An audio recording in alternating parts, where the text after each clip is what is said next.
Hey everyone, it's Everyday Short Stories. I'm David, and this story comes from Oscar S. And I called it Grandparents and Cows. Hope you enjoy. All right, so story. Tell a story. That's what I'm here for. Um, uh, mine is a hodgepodge story, but it's sort of a holiday. It's the first time that I met my girlfriend's slash girlfriend's grandparents. I grew up in LA. I lived LA most of my life, and I was dating this girl for a few years, and finally came time for me to go up and visit her grandparents, and her grandparents owned a cattle farm up in Idaho, and I was really excited, not for the cows, but I was really excited because I had never seen it snow because I lived here my entire life. The closest I got to seeing snow was when I worked at Universal Studios. I was in charge of Grinchmas, and we would have a bunch of felons come in from 1 o'clock in the morning to 5 o'clock in the morning with a big ice truck, and we'd make a big mountain of snow every night. And I was in charge of all these guys. So that's the closest I'd ever seen snow. So super excited. And while we were flying up there, she had told me that snow wasn't that exciting. It is, city boy. And there had just been a storm, so there was a good chance it was going to snow while I was up there.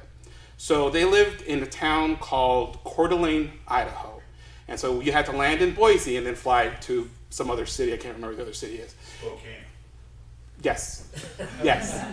I will also add that I was the brownest person there, but so we landed in Boise, and we're like going to the next flight. I look out the window, or I look out where the cars are, and this was pre 9/11, so they could just walk out of security. And I see white stuff falling from the sky.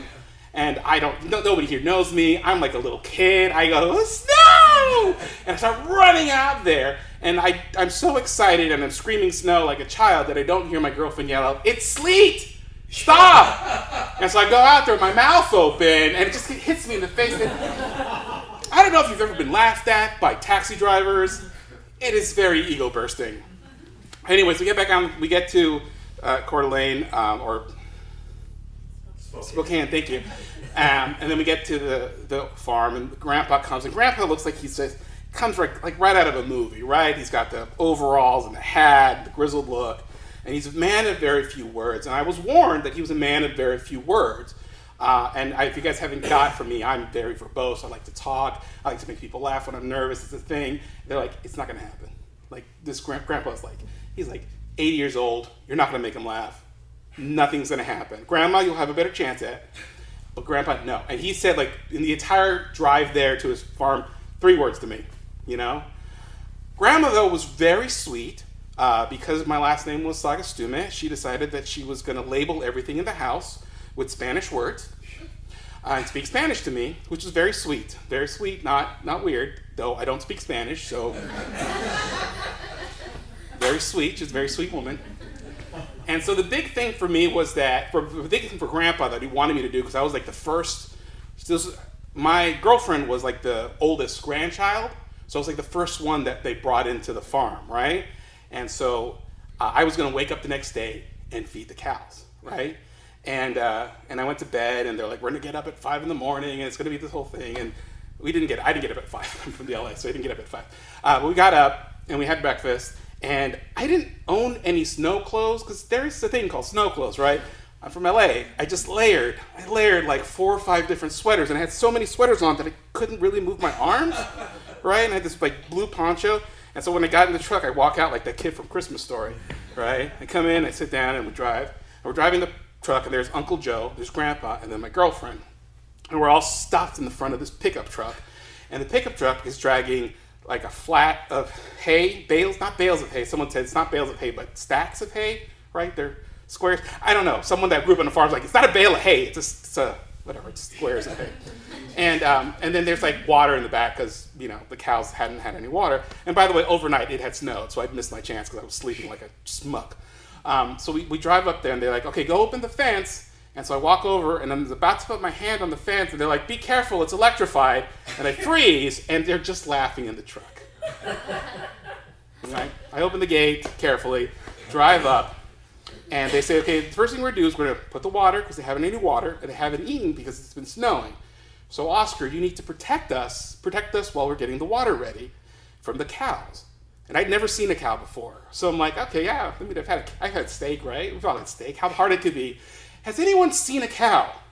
Has anyone seen a cow? They are terrifying, terrifying animals. They're as big as a cow. They're as big as a cow.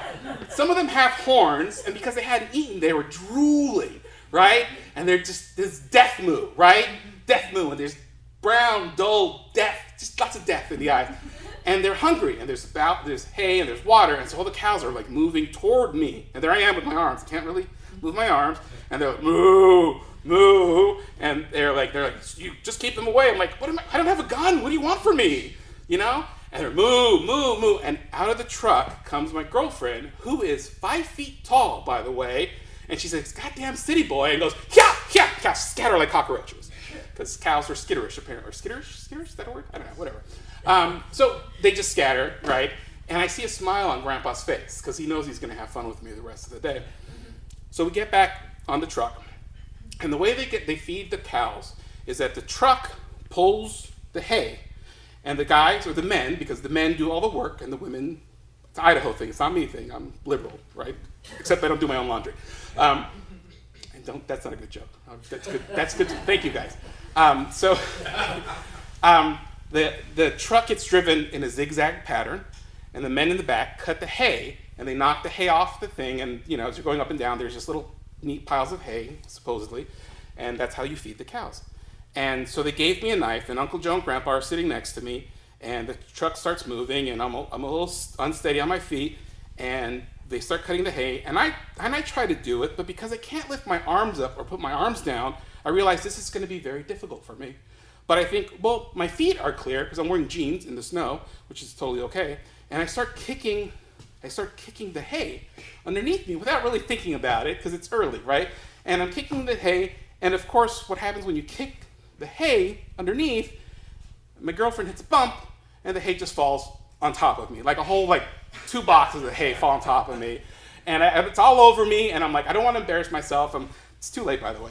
And I'm trying to get the hay off me, and I'm running, and I'm trying to keep working because I know that they're working really fast. I'm not really listening. I'm trying to, but it just keeps happening because I'm not paying attention. I keep not paying attention to the hay. I'm not having good hay etiquette. I don't know what the word is. And it just every few minutes, the hay just keeps falling on me, and my side looks like a city boy was trying to feed cows. It looks terrible, right? There's like plop plop hay, nothing for 2 miles, and then plop plop hay. And I look down, and I look like the Grinch.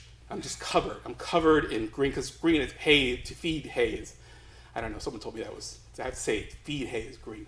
Okay, I'm rambling, sorry. It's supposed to be under 5 minutes, I'm sorry. But I'm covered in hay. And then I hear the sound that nobody had heard in a long time, and I turn around, and it's Grandpa is laughing. Tears are flowing down his face. Uncle Joe is on the floor of the truck, hitting the truck. Then all of a sudden, Grandpa goes, oh no! And then he jumps off the truck. And my girlfriend stops the truck because she sees Grandpa has fallen off the truck, right? And then she opens the door, and she hears the laughter and the thumping.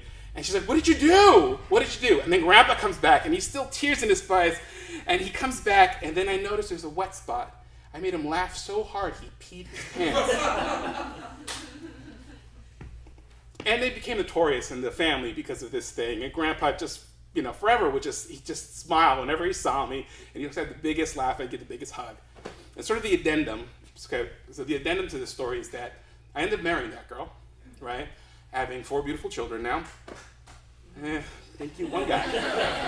Fuck the rest of you. We had 4 beautiful kids, and right before he passed away, his first great-grandson was born, which was my son, Bruce.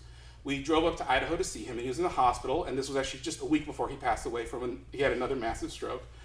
He was in the hospital, and we walked in there, and I walked in there holding his great-grandson, and he looked up and he saw, and he wasn't able to speak. He couldn't say anything, but he smiled, and he just went, moo. That's my time. Thank you.